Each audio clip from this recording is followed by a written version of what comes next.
Hello viewers, I'm SB and welcome back to Endless Space 2. People were really excited about the Cravers in the comments of the last episode, so here we are playing Cravers. I find this happens a lot. People ask for the more violent factions in these 4X games a lot. People are really into the military stuff, and I really am not. Like, the part of the game that I find the most interesting is kind of the efficiency puzzle of it, let's make the math, let's do the math and make all the numbers go up, right? And in general, I think that the military parts of most 4X games are the least interesting parts. They're usually the simplest systems, and simultaneously, somehow, the ones that the AI is worst at, so the easiest part of the game. But the combat, the fleet mechanics in Endless Space 2 are a lot more than the combat systems that exist in most other 4X games. Like, there's a lot of stuff going on here. It's a lot more interesting. So I think this will be interesting. And these guys have some curious mechanics. Some mechanics that, reading through their traits real quickly a moment ago, I realized that I'm not 100% sure of how they work. So we're going to discover some things together. Let's figure out what these numbers mean. So, our first big deal is that for each non-Craver population point that is on a planet that also has Craver population, we suffer -10 approval, but such population also has double output. I think that this means both the resources that are actually on the population point as well as the resources that they are drawing out of the planet. I think. We'll double check. This should be pretty easy to tell. And then our Craver population has 150% extra output of all non-influence resources. You notice the little purple dot in the middle is missing, as opposed to here. Plus 150%, that's a lot. That's a lot of resources. But each point of Craver population on a world also adds one depletion point. Worlds have a certain number of depletion points that they can stand, and when you hit the cap, when you hit that value, it becomes a depleted planet. So first of all, you immediately lose the 150% bonus, and I think the depleted status also has a negative effect on the planet's output. I'm not actually 100% certain on that. So we'll find out, I'm sure. Also, obviously, plus militarist political affiliation.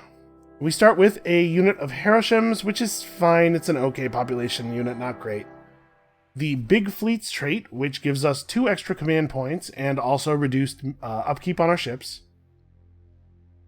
The Crowded Planets trait, which lets us have 2 extra population slots on each planet, really powerful. Plus 10% infantry health, which is fine.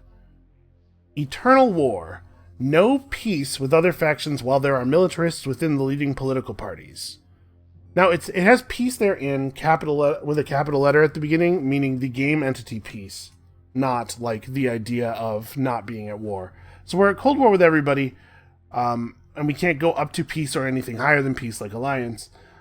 I think this trait used to make it so that you couldn't conduct diplomacy with minor factions either.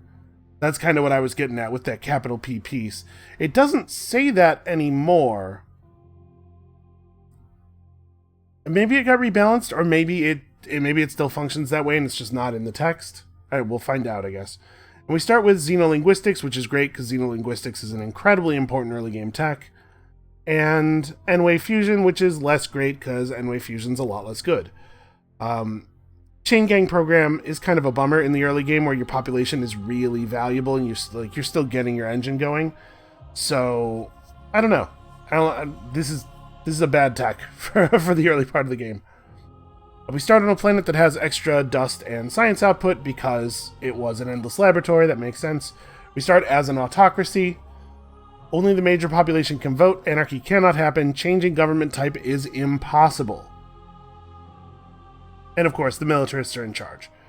Now, the way the Eternal War trait works, we lose our inability to negotiate with other people if we get the militarists out of the government.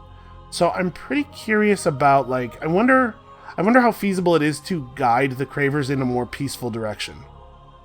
How difficult it would be to maintain that, given that Cravers themselves have plus militarist political affiliation, and they're the only ones who get to vote. I don't know. It's probably not important. We're probably not going to like put a lot of effort into this game. I do not really have a victory condition selected. We'll see what we see. Now, the galaxy shape is going to have a big effect on how we want to pursue war. In a normal disk-type galaxy, you can get kind of hit from all sides. If we end up in a spiral galaxy with arms, then that limits your contact with the other empires and makes it more possible to just consume one neighbor without having to worry about getting backstabbed. I guess we'll see what happens. These are the game settings, and let's get into it. And just in case you heard the voice lines of the Cravers and saw the mechanics of the Cravers and didn't get that the Cravers are the massively evil, like cartoonishly evil villains of the series, of the game at least, this loading screen should make it super clear. Evil in like a really dark, not even fun way, like a way that's hard to enjoy. We will suffer through the theming and get on with these mechanics once we understand the mechanics, that is. I have a couple of little, we'll do some tests here at the beginning of the game and make sure we understand exactly how the resource conversions work. We were already hungry when they created us.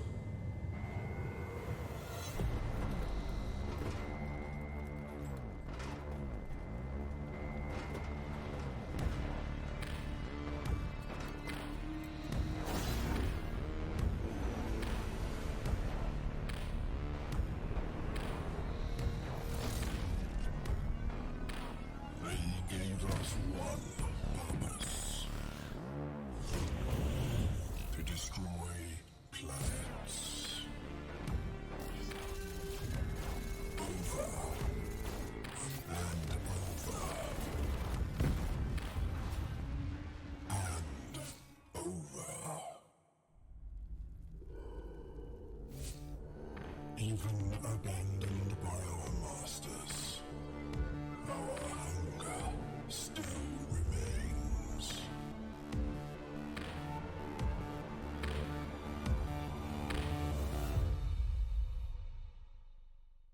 So yeah, that flash in the sky is an event in the Great Endless War. Okay, it looks like we got a disc, huh?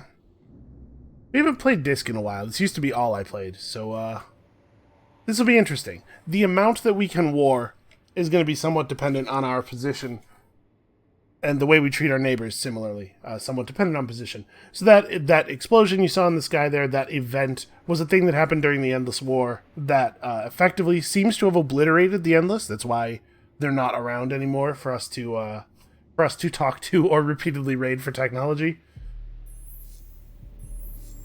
And so the Cravers found themselves without owners and without a purpose, but with an endless desire to consume. A craving, one might say. So, let's have a look at our stuff here. So we have here our planet. It is partially depleted, largely depleted, the theme is, we've been here for a while before we figured out how to get the ships working and get back off the rock. So this planet is almost depleted. It's taking one depletion point from each Craver population. So as we fill the system, we're going to deplete the planets more quickly. So real quick, just like 6552. So what's the smallest yield here? Science. All right, it'll be really easy to tell exactly how our population points work with science. So we have 10 coming in from the Galactic HQ, 14 from planet yields. 2. So each point of Craver population is giving us 5, 250% of the 2. And then this unit of population should be providing 2, but it's doubled by the presence of the slave driver trait to 4, and that's our 14. Okay. Just making sure I understand how this works.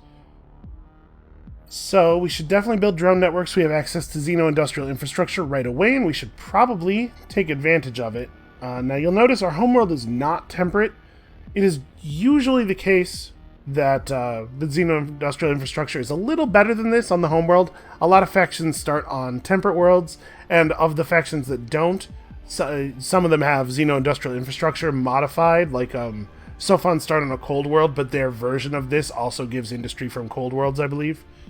So this is only going to be 20 industry on our home planet, but we can get another 30 industry from Virek 2. So I think this might be our starting build. Once we have Virek 2 open, we'll be able to move some of our Cravers from Husk to Virek 2, and thus slow the rate of depletion of Husk. There's no way we're going to stop it, but we can slow it down. And we can try to spread our Craver population around our empire such that we're spreading them as thin as possible, basically. We want to deplete the planet slowly. Craver population pulls 200% yields, or 250% yield from the planet, while other populations will only pull 200%, but other populations do have their base yield, in this case, the 3 food on sterile plus 1 food, that also does get doubled. So in a lot of cases, depending on, like, if we're matching the minor factions to the planet well, minor faction population could actually be producing more total yield, or at least more relevant yield, than Cravers population, or it will at least be close. So this is a situation where I think we really want to try to maximize our minor faction population, which we now have a much better hold on how to do. Before we do anything else, what are the resources relevant here? Harishams will double off of Spuds, Cravers will double off of this stuff. And I assume that doubling the population-specific yields, these will then again get doubled by the slave driver trait. So it seems like it's an important thing to do. If we double Craver output, does it just give us plus 300 instead of plus 150%? Because that seems bananas. I mean, I guess it'll probably also double the depletion points. And our yield bonuses are, of course, plus militarist, plus ship cost reduction, and plus damage on troops and ships for each depleted planet in the Empire. That's really interesting. Not that we need big combat buffs. Again, the AI is not super great at the combat. I guess we should probably... What's our approval level at? 40. Okay, so... It is usually the case that I run Cram Exam Act at the beginning of the game, but part of the reason that I like to do that is that there's no negative effect. The approval loss won't bring you below content, usually, because it's such a small penalty and you're pretty far from the threshold. However, here we're right up against the threshold.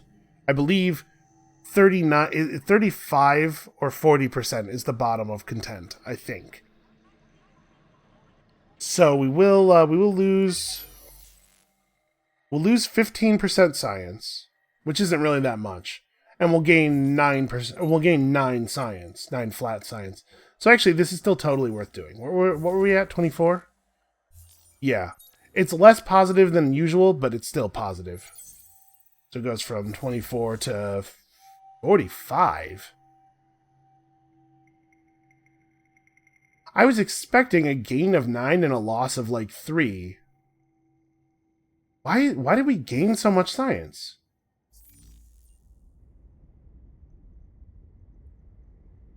$35 from planet yield. Oh! You know, I was thinking of the slave driver trait and this 150% output thing as only affecting the planet yields. But no, of course, it's everything that's created by that point of population. So we're getting 250% of that 3 points on both of the Craver populations, and 200% of it on the Harisham population.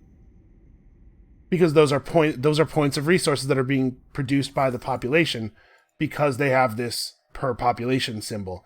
Which means that a bunch of stuff has a different value when you're playing Cravers than it does with the other factions. Anything that gives you per population bonuses is way more valuable. Okay, that's something we need to remember. Like we're going to have to reevaluate a bunch of stuff. What else do we want to run? I don't think we want to run this. A 20-point drop is significant. Like at minus 20 approval from here, we're going to have actual problems. I don't think it's worth the dust. Especially since we don't even have the ability to rush stuff yet. Yeah, that's not, I think, worth doing. Neither is this. If we're actually building ships, this is perfectly reasonable, but we don't want to just be burning influence by having it active during these early periods where we're just making buildings. Okay, so that's that stuff settled. We should also figure out what our tech is, probably. Although, yeah, let's wait on figuring out the tech until we do our initial probes. So, we actually have 2 scout fleets, or 2 scouting ships in separate fleets, and of course our pupa, gross. The word pupa calls to mind a particular image, I think probably from like a book in middle school or something, some kind of social studies book, but the word pupa grosses me out. So we have 2 scout fleets. We have 6 movement on our initial scout ship. Does our hero's ship have 6 movement as well, or is he going to slow down this fleet when we assign him? No, he only has 4 movement. He does have a slot where we could put an extra engine on his ship, though. Hold on, let me look at our scout ship design as well before I decide what I'm going to do here. Okay, so we only have 2 support slots. 6 base movement, though, means we could actually... So we could handle this by putting an extra engine into our hero ship to get him up to 6 so that the fleet's not slowed. Or we could actually pull this engine out of this ship, replace it with a probe, and be at 4 movement. How much would it cost us to put the extra engine in the hero's ship?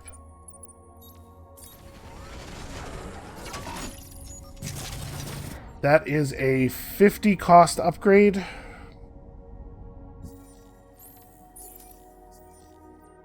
Just taking a quick look at how many star lanes we have to cover. I'm thinking maybe it's worth it to put the extra probe into the scout ship design and just upgrade the scout ship that is in the hero's party. The one that the hero's attached to. We could use the other 2 ships to find high-value systems with a lot of nodes, and then have the hero ship, the hero's fleet, actually scout them for the XP. I guess we should also figure out, is this a guardian, or is this a,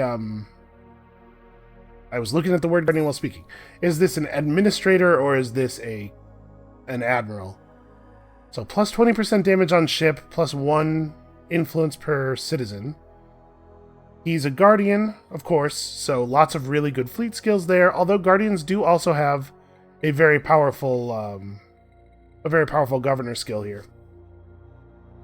What is Cravers specific? Projectile damage for the entire fleet.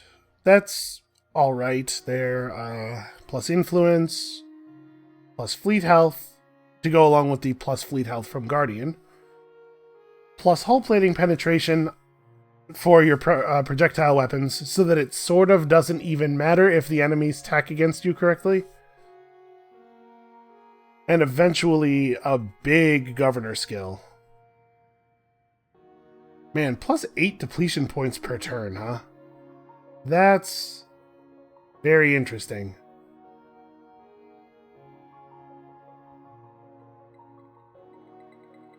This seems kind of bad, right? Like, I guess it lets you burn the planets out quickly and then just move him to a new system. So, like, the idea with this is that you would have this governor sort of moving along the front as you're conquering new systems, just burning them out super fast.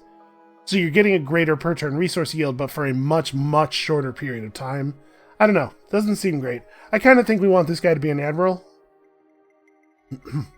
Efficiency aficionado is actually pretty good, though, and we do have hot planets in our system. Our starting planet's hot. This is alright.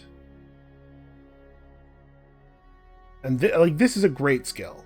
That's the only thing I'm thinking. But no, I think we'll have this guy be an admiral. So, that being the case, it doesn't really matter how quickly we get our scouting done, because we're not snapping him back to the system to govern it anyway, probably. So I guess where I'm coming down is, let's just put a better engine on his ship instead of doing the other thing.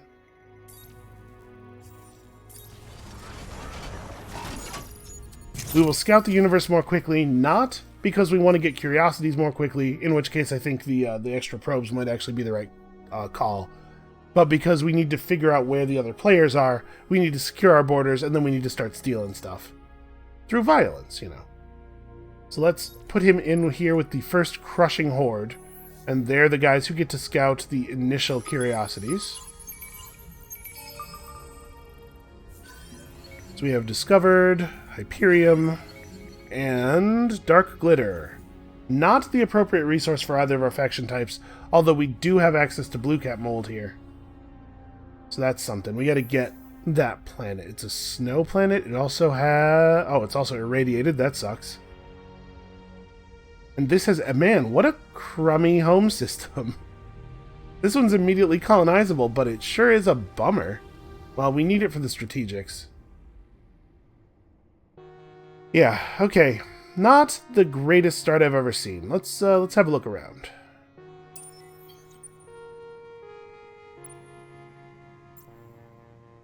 We'll send the colony ship out in the other direction, and we'll edit the scavenger design so that we can just refill the probes before we leave the system.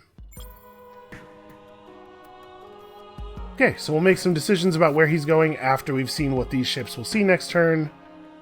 And what do we want as far as tech goes? We probably want xenobiology. Where is the Hyperium in the system? Okay, it's on Virek 2, so we'll have access to that as well. We should probably get plasma metallurgy pretty quickly then, but we actually don't need to get this until about turn 10, because that's when we're going to pick up the new planet. What are our unique techs? Obviously, everything that has ships involved with it is unique. We have access to 1 approval per number of ships in Empire. But okay, it's something you can only build on 1 planet, and it costs a ton of antimatter. What else?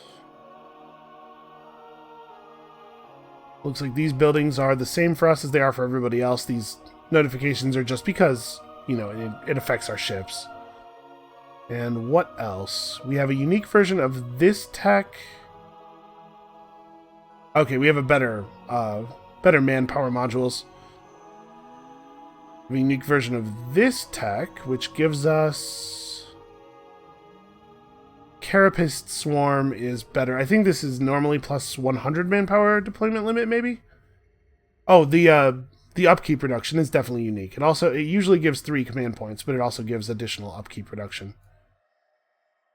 This is different. I believe plus 180 XP is more than that building usually gives.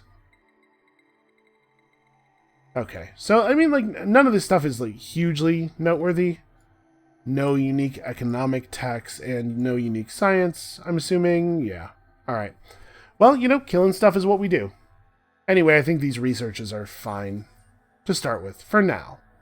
I think our science is in a good place. I think our government's in a good place. We need to get those blue caps in. I don't know, maybe we do end up just running a Craver-heavy society and we're just burning out planets and having to find new ones all the time. It's a familiar science fiction trope.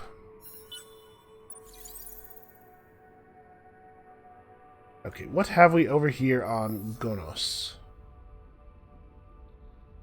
We have a lava world with the platform of Wise, or East maybe? This world was once the greatest shipyard of the concrete endless. The skies above the planet darkened with the enormous space docks that worked day and night. So 2 extra population slots, a lot of extra defense room in the system, and also deserted cities, which is great. Yeah, alright, this is compelling.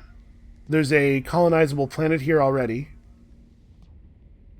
With, I'm assuming this is going to be titanium. I think we won't search this with this ship. I'm just going to keep running.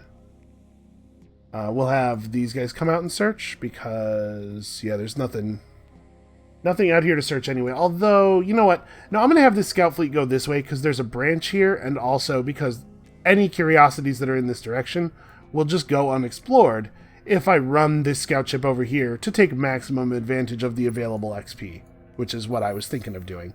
Let's just go ahead and explore this. It's going to eat the rest of this ship's movement for the turn. And hey, what a surprise, it was titanium. And then I'm just going to shoot out the probe then. I guess let's probe out this way somewhere. We just kind of have to guess an angle. There's probably stuff out here. We don't need to shoot it this way because we'll find whatever's over there with our other ships. So let's say, I don't know, this way. That's sort of across the disk. See if there's anything out there. You guys get to head this way, even though there's not anything to explore here at Sylphy. And the question is now, do I want to pull the pupa back to Gonos to secure it? Because it's got a pretty cool world. And honestly, like, this small tavern world's not bad. 8 base food, a little bit of extra yield from the deposits. Yeah, sure. Let's go ahead and pull back to Gonos. I think that's a fine second system. It'll be better once we have lava settling tech, or lava colonization tech, which is over here, right? Yeah, so we'll want to move up this quadrant.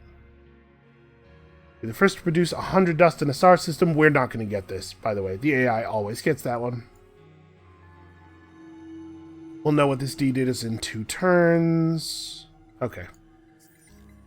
None of the deeds are causing us to do anything that we would not otherwise ordinarily do. So let's just push on. How are we doing on approval? We're actually up, despite the loss of approval from this law. Where's that extra approval coming from? Oh, the leading political party bonus started kicking in. Okay. So a number of citizens in the system are militarists, and people are happy when their party is in charge. Regardless of whether or not that's actually a good thing.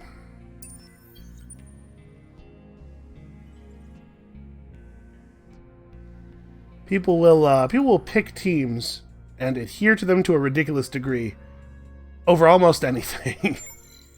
Alright, I'm going to send a probe out one of these directions and run the ships in the other. Let's shoot the probe out this way.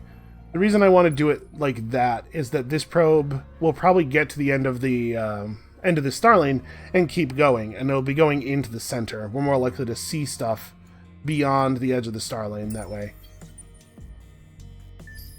Alright.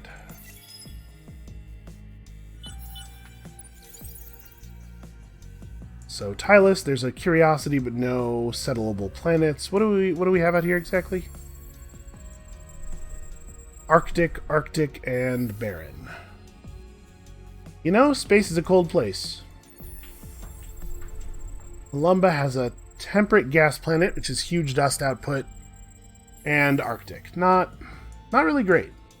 We're not seeing a lot of other good systems so far. What do we have here? Okay, desert, arid, with an unknown life form, and arid with 2 unknown life forms. I do prefer hot systems in general. You know, industry is really important.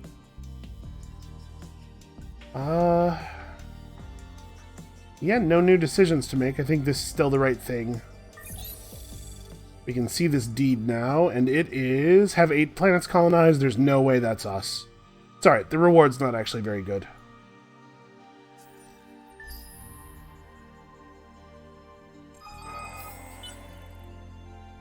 Alright, and we have our faction quest. Trouble. Cravers scouts out in the great beyond have pinged the homeworld about a mysterious ship harassing our forces. This wouldn't be out of the ordinary except for one thing. It's one of ours. Cravers ships do not turn against their own kind. I mean, disregarding all current evidence, Cravers ships do not turn against their own kind. We must take action. Well, if we destroy it, we'd be turning against our own kind. Crush the Craver vessel like any other foe. Can we capture? If I capture it, do I actually get another ship? It doesn't say so in the reward. We don't really need 50 Hyperium, though. I don't know what we would do with this. I don't know what we'd do with this, either.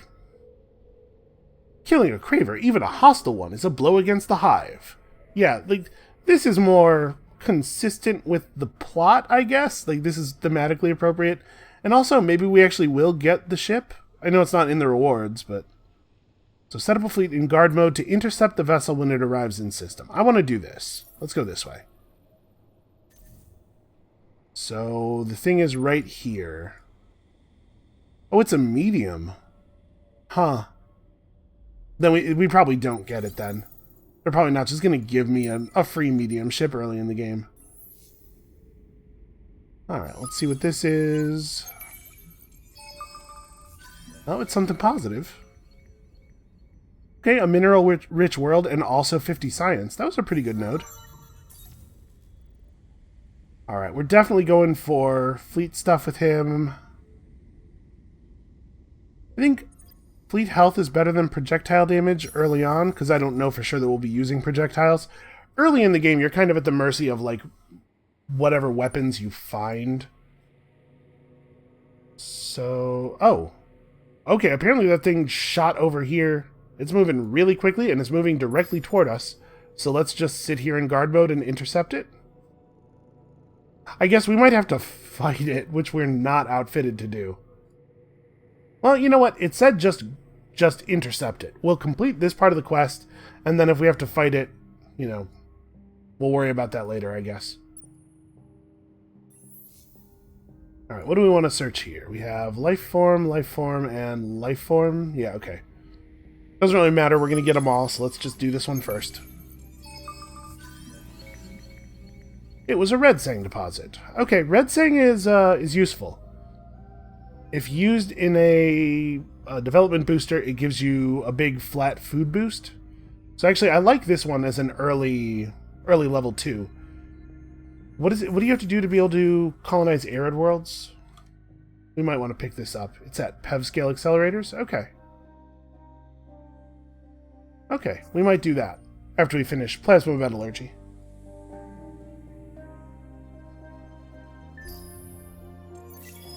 Alright, let's see if this thing just runs right into us.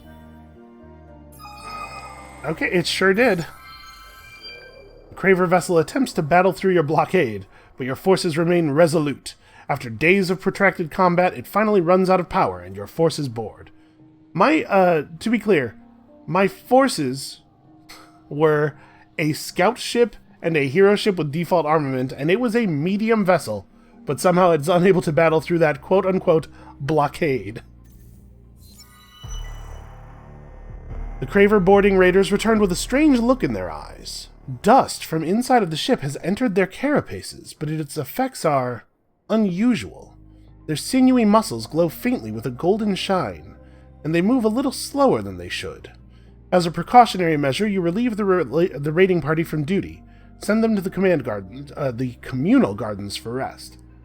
You forbid anybody else from boarding until you know more. I apologize for my reading. One of my eyelids is all swollen up, which I think is a allergy thing, because allergy season has begun, and it is affecting my vision a little bit more than it was earlier in the day. The ship should be towed back to the home system where interrogator bishops can get answers, so bring the Craver ship back to one of my systems for analysis. So we did get it, but it's probably not, like, useful.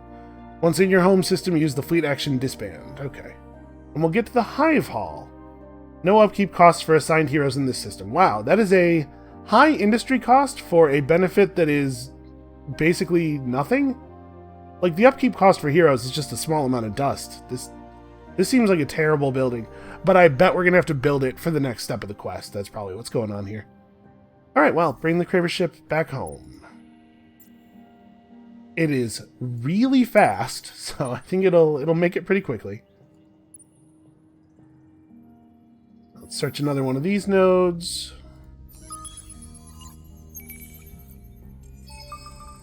What do we get? Okay, this is a good system. Yeah. And the arid colonization tech will give us 2 of the worlds. Okay, we definitely want to colonize this next. Do I want it more than I want Ganos?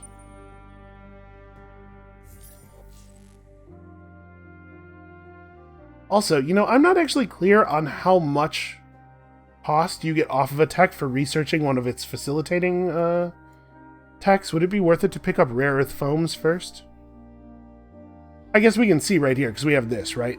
So the cost of these techs is 182, and the cost of these is 242. So it takes about a quarter of the cost off. So no, then. It's really not worth picking up rare earth foams. Unless we have a Mediterranean planet in one of our systems. Snow and Arctic. No, okay. Yeah, so I think we'll do this.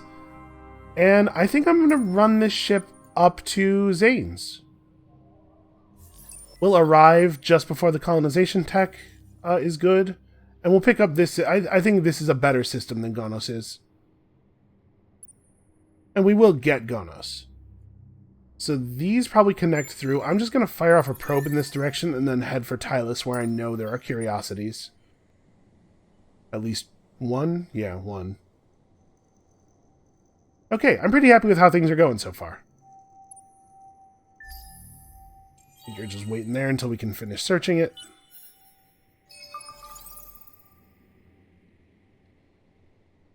We discovered... Oh, hey. A little disconnected system out here with just a small step world that already has one of its curiosities explored. I wonder if that means another player's been here already. Okay, we also did discover a neutron star connected to another constellation. Oh, maybe it's not.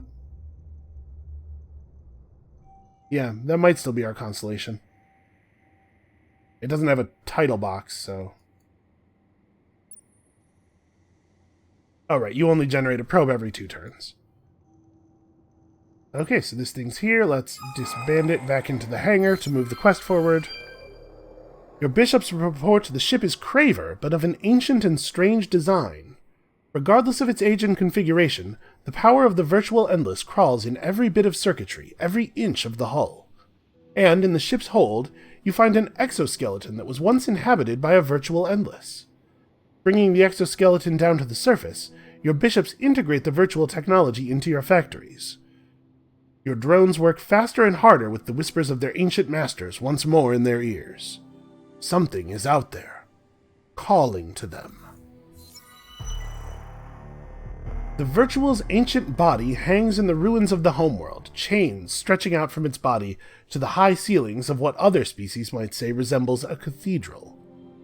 Its presence seems to act as a relay for some kind of signal, one heard by every Craver across the galaxy. It consists of only one phrase, heard out of the mouths of Cravers across the galaxy.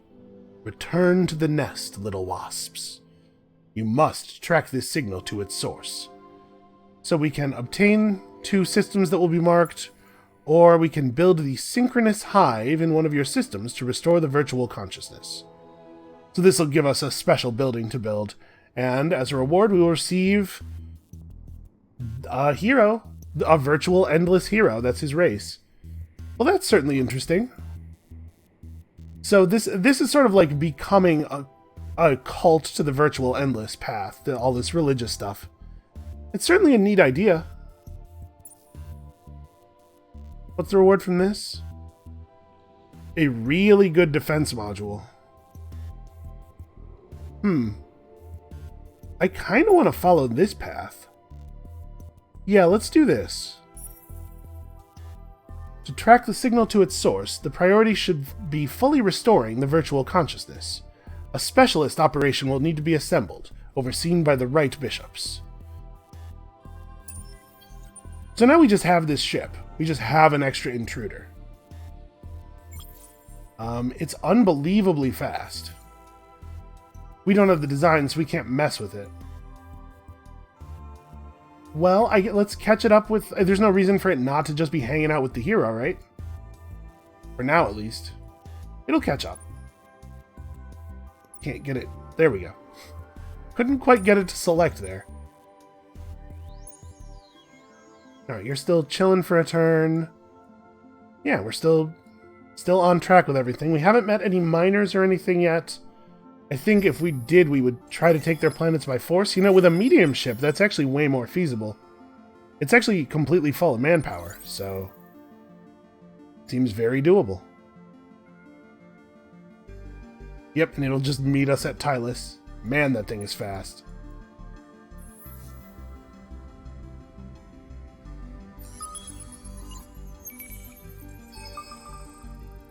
Okay, more red saying. Yeah, this is a good system.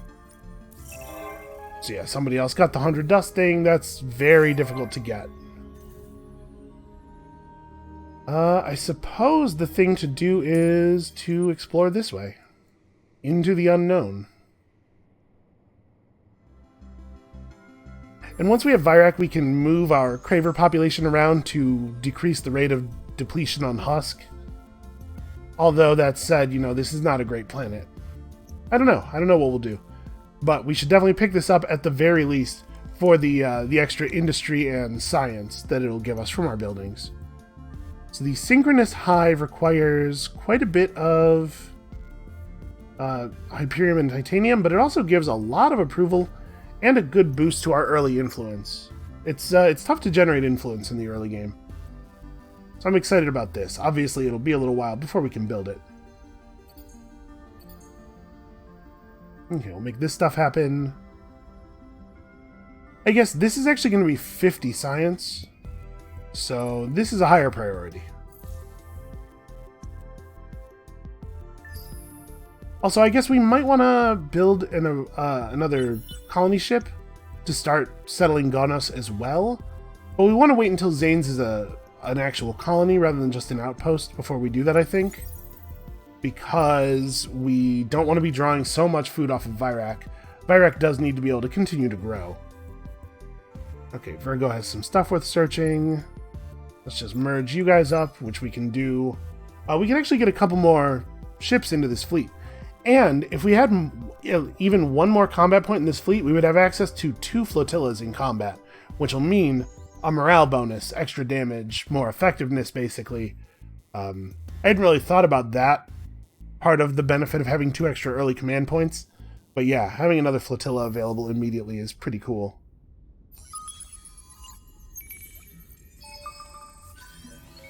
Okay, we've discovered that this world has crummy seasons, in addition to just being barren and kind of crappy.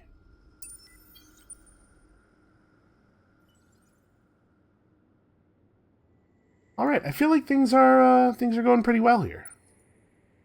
2 turns will set down on Zane's. How's our population here? So we're going to have another Harisham birth, and then we're immediately going to lose a bunch of food.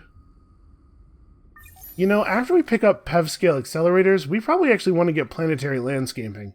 It's going to be a little bit better for us than it is for a lot of factions starting positions, because, like I said, a lot of factions start on a temperate planet. And then both of the planets we're going to be able to inhabit in the new system are going to be hot. So yeah, let's get our food online. Let's like actually grow. Remember, we just played all these games focused on teaching us what a good resource food was. Let's actually remember to take advantage of it.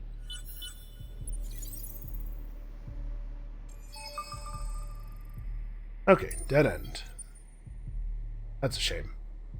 Well, we'll head back. We need to pick up free movement. That's not what we're getting from this, right? No, it's baryonic shielding that gives free movement. So yeah, we need to explore into this other constellation. I suppose we also do need to continue to explore our own constellation. Well, we'll figure out what we want to do when they get back to Tylus. Over here, let's do a little searching. So we have an atmospheric curiosity. Okay. I was gonna say, if just one of these is atmospheric, we should do that one last, in case the quest to search for the academy pops up. Well, that's pretty good.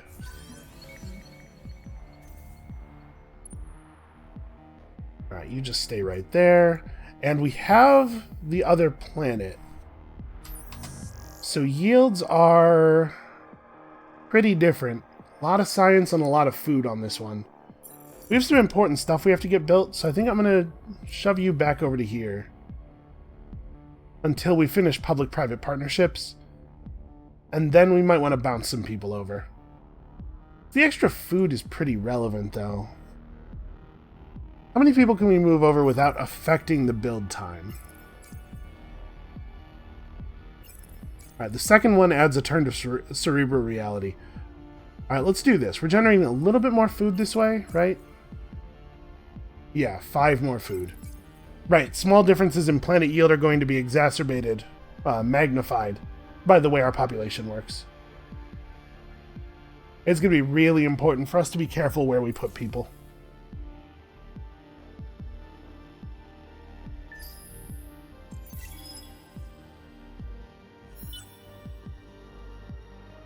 Alright, I have no idea how bad the food drain effect is going to be here. I think we definitely want to do this one, right? 4964 yields versus, yeah, 386. Okay. Let's do it. This is going to have a ton of population slots, too. It says 7 on the card, but I'm not sure if that's counting our bonus because we're not on the planet yet. It might actually be 9 slots. We'll see once it's properly settled. So we're getting 9 food per turn. We could pay 150 dust to make it 18 instead. Let's see here. 50 food's going to show up on a ship, but the food ships are actually going to take a long time to get here. We're pretty far away. I think it's worth putting in this. Yeah, so each food ship is going to remove about 3 turns worth of necessary growth. Yeah, we definitely benefit from the doubled food rate because our settling is not, in this case, as massively dominated by the food coming in over the ships as it was in that last game. I suppose I could have sent some probes out from the asteroid field here while we were over there. I don't think it's a big deal. Alright, so we're waiting for you to generate probes. Are we negative on food here? No, okay, we're slightly positive still, even with the outpost food.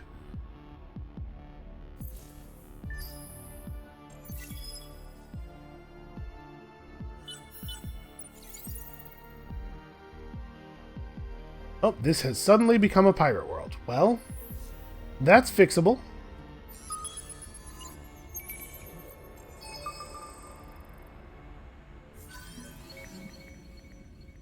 Okay, 50 dust, and also this planet has moons. We can't go to Alcyone yet, so I think we'll just head up this way. Pirate World definitely has too much manpower to it for us to take it over with a single scout ship, but we're going to have to pay attention to that soon, because it is, like, right adjacent to one of our current systems. In fact, I wonder if we should just break the intruder off and send it over there? Actually, I think that makes a lot of sense. You know what, though? We should send the hero with it. Hold on. Let's remerge these. You get to break off and be in a thing by yourself. The hero's going to slow down the intruder, but we definitely want the hero to be involved in this.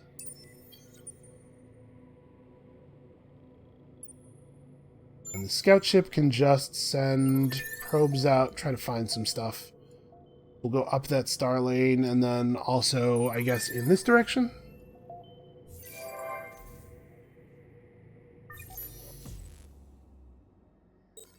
Yeah, I think we're going to go ahead and grab baryonic shielding real quick so we have free movement. I want to be able to get over here.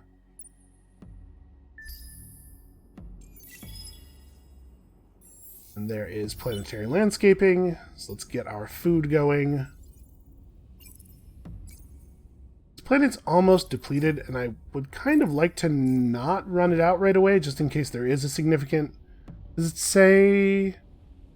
is being overexploited and will become fully depleted, but it doesn't say if that actually will cause yield problems. We're going to find out. Obviously, Cravers are less effective, but I'm not 100% sure what it does to the planet's natural yields. Basically, we're going to burn out our home system really quickly. It would be cool if we could find some sowers. The sower miner faction removes depletion points from planets.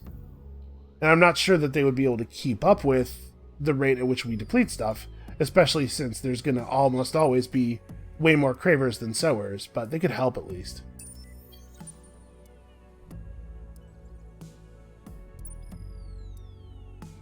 Alright, you're just waiting there for one more turn.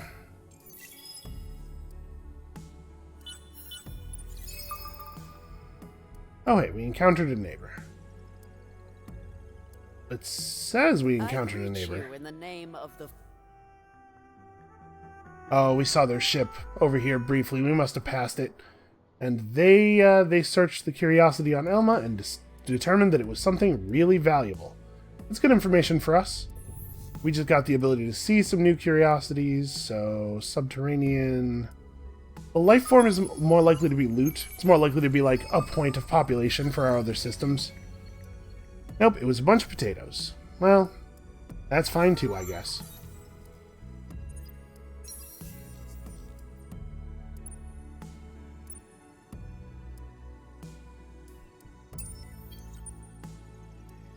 We could have just stayed there and searched the other thing, but honestly, I don't know that that's even valuable information, what's in there. Alright, so do we want to start up the next scout ship? Well, I probably want to pick this up. This is actually going to be really powerful. And you know what? The magnetic field generator is also really powerful. Even though this is a negative anomaly, it's still an anomaly. Alright, I'm going to intentionally exhaust Husk. We're gonna properly deplete it, because I want to see what the effect is. So, for the record, pre-depletion Husk is 6552.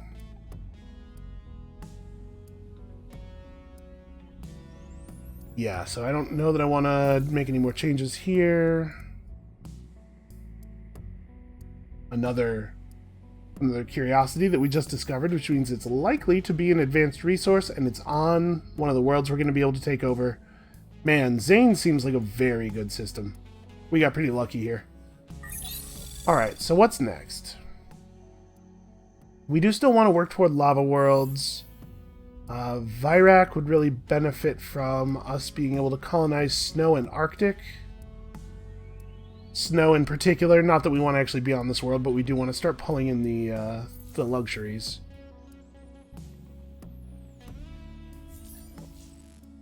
What does it take? I think the Cold World colonization techs are all, in here.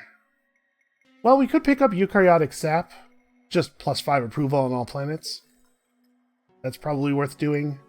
And then I think I want to try to get to basic system development, because we're going to have all this red saying I want to use it. So colonize ash is valuable, and then we're producing a significant amount of dust, so the ability to rush stuff could be useful. The commodities market is always useful, though.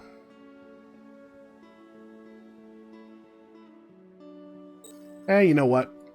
Plan to pick up both of them, I guess.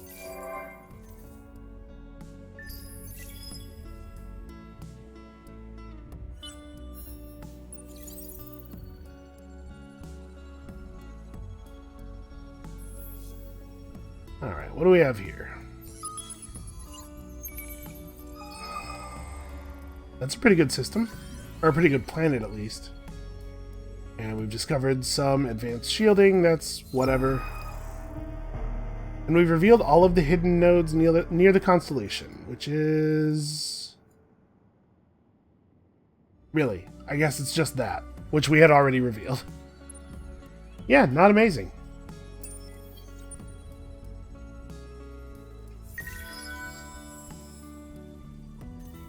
Alright, well, it looks like we may have our political party change on us, which is probably a good thing at this point in the game. The base militarist law is not very good, and obviously we're not running the other one either. Are we still doing okay on approval? We're at 30% and still reading as content. I thought the threshold for content was higher than this. Well, alright, works for me.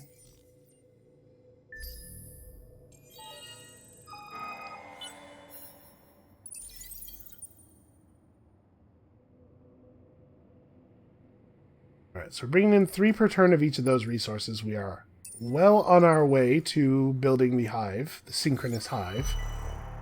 Okay, so now it would be cool if we could explore some atmospheric curiosities.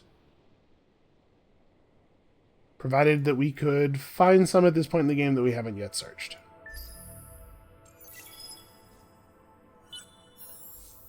Alright, so this is now properly depleted. Producing only a fraction of its original income, it says, but it looks like it hasn't really... The actual output of the planet hasn't changed. So it's just that you stop getting the 150, the plus 150% bonus, I guess.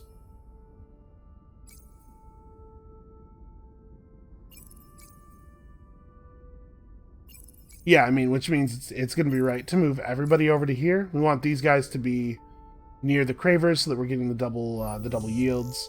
So we're getting a lot more food now than we were previously. We should see some pretty rapid growth, especially once the colony finishes and we're no longer porting a bunch of food out to them. Actually, it looks like we're not seeing a reduction for the food, or for the colony. We are seeing a pretty significant reduction from unhappiness, though. So we probably want to cancel... Yeah, right now we're getting minus 15 from that law. Would definitely jump us back up to content. Unfortunately, we are losing a lot of science if we drop it. But I think at this point, at this moment, we want the food really badly. Yeah, so that has tremendously increased our food input. Input, outcome, income, income. That's the one I want. Do I want to... Yeah, let's go ahead and grab this, I guess. Just so that we can have the miners coming in. Or the luxuries, rather.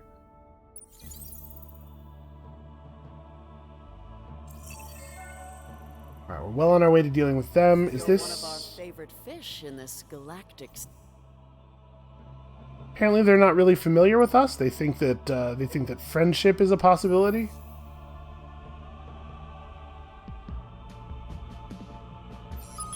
Well, let's go ahead and search this. This is going to benefit them more than it benefits me, but we're going to get a little bit of value out of it. We got 5 whole dark glitter.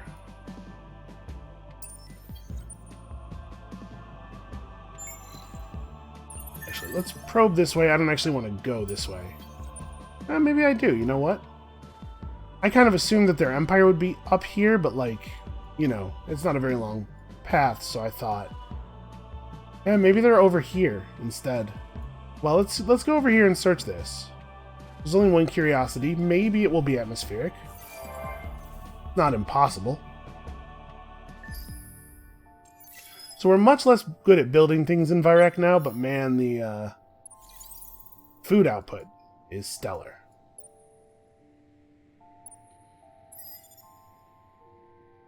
Alright, so they only have 300 manpower to work with. We have 330. That'll show them. We can also, real quick, buy plus 20% infantry health to go along with the fact that we already had plus 10% infantry health. I don't think this is worth buying. We definitely want to save these resources for the quest building. So I think we should be able to just win this now, though.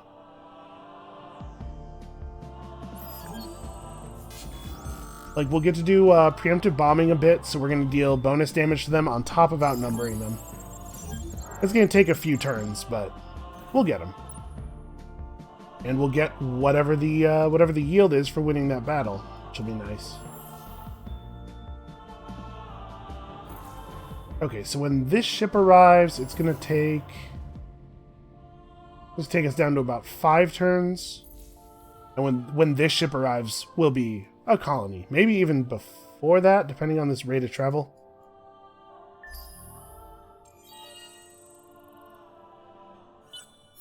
Seems like a pretty good start to me.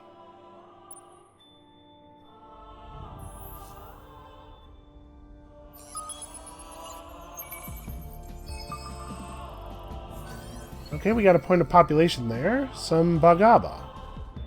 Alright, not a great point of population, but I'll take it. You know, extra bodies can still work. Even if they're not very good bodies.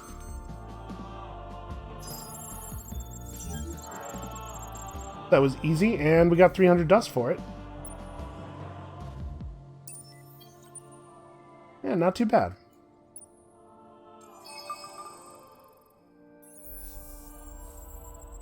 Zoomed in a little bit too far there. Here we go.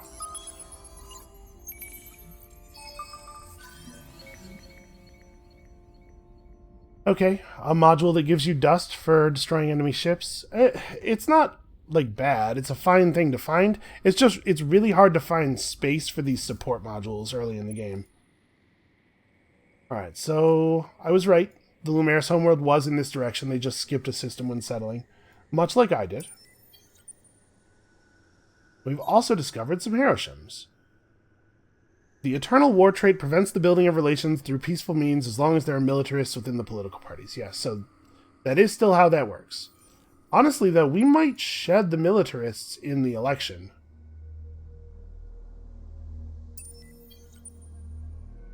So we might be able to try to make some headway with them. Need one more research before we have the ability to do that. And I'm not really sure what I want to do here. I think political support behind the ecologists, maybe? So we switched to hardship ready, which is, yeah, it's got some free approval on it. You know, green fertility bill is actually pretty good because our entire population is currently on a planet with an anomaly. Yeah, that's actually not bad, and that lets us colonize a lot more effectively for a little while. Again, the base law of this party enables colonization of non-gas planets. You just suffer a penalty on the ones you're not actually teched to be on. So I think we want to run the green fertility bill. We'll run it at a deficit, but it's pretty good considering our entire population is sitting on top of an anomaly right now.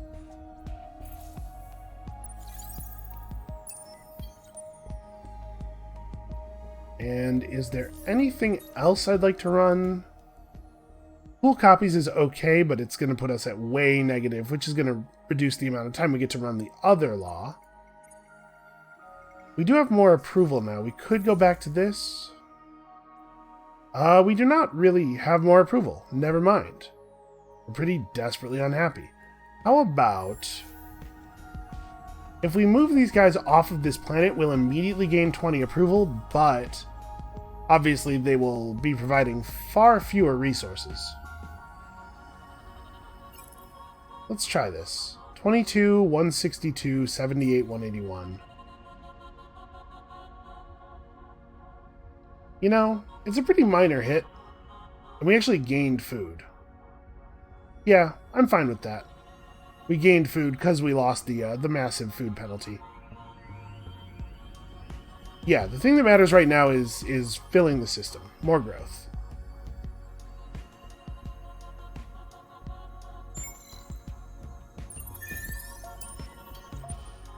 For now, I'm going to have us explore sort of back in the direction of home, just to know what is nearby, what can be conquered.